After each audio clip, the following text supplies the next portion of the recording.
हमारा यूनिवर्स ऐसी अजीब और हैरत अंगेज चीज़ों से भरा हुआ है जिनको मानना बहुत ही मुश्किल है हमारे दिमाग के लिए कि वो भी मौजूद हो सकती हैं।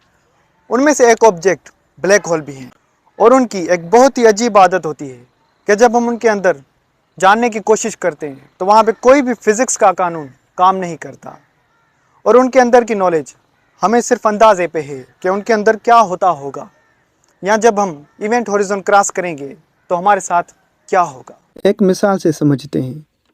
फुटबॉल गेम दो लाज पे खेली जाती है। एक जो हमने बनाए हुए हैं, जैसा कि फुटबॉल ग्राउंड की कितनी लेंथ रखनी है, बॉल का कितना मास होना चाहिए, और अगर हम चाहें तो इन लाज को तब्दील भी कर सकते हैं। और दूसरे लाज वो हैं जो फिक्स हैं, जिन्हें बदला नहीं जा सकता।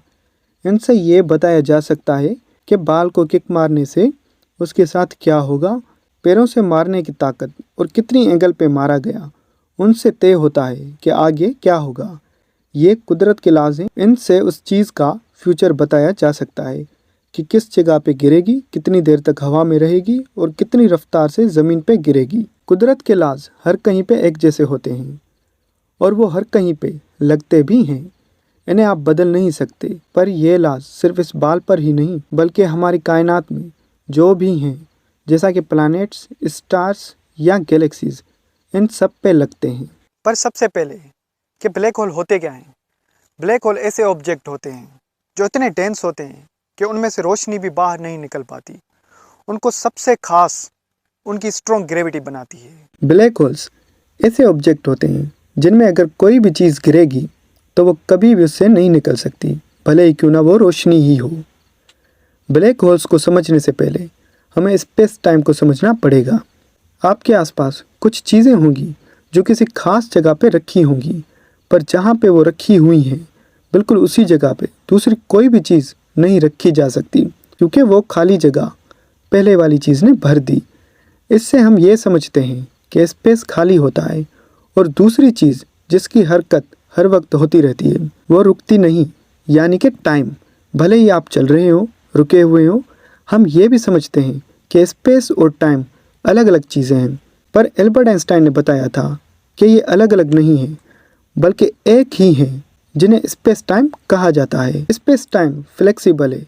आप इसको मोड़ भी सकते हैं, उलझा भी सकते हैं, खींच भी सकते हैं, दबा भी सकते हैं। मिसाल के तौर पर हम अपनी ज़मीन की बात करें तो वो स्पेस में घूमती रहती है और वो खुद भी स्पेस टाइम को मोड़ती है।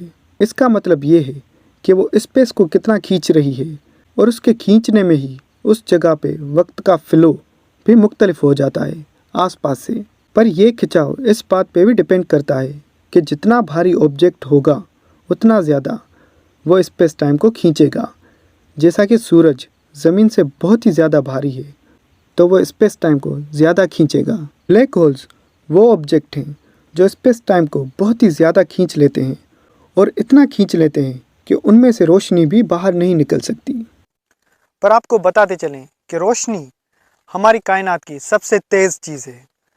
अगर रोशनी को ज़मीन से छोड़ा जाए तो वो 1 सेकंड में ज़मीन के 7 चक्कर लगा के आएगी, और सूरज से हम तक रोशनी को 8 मिनट 20 सेकंड्स लगते हैं। और सूरज के बाद नज़दीक वाला स्टार प्रोक्सिमा सेंटोरी है, और उसकी रोशनी को ज़मीन तक पहुंचने में 4.2 ईयर्स लगते हैं।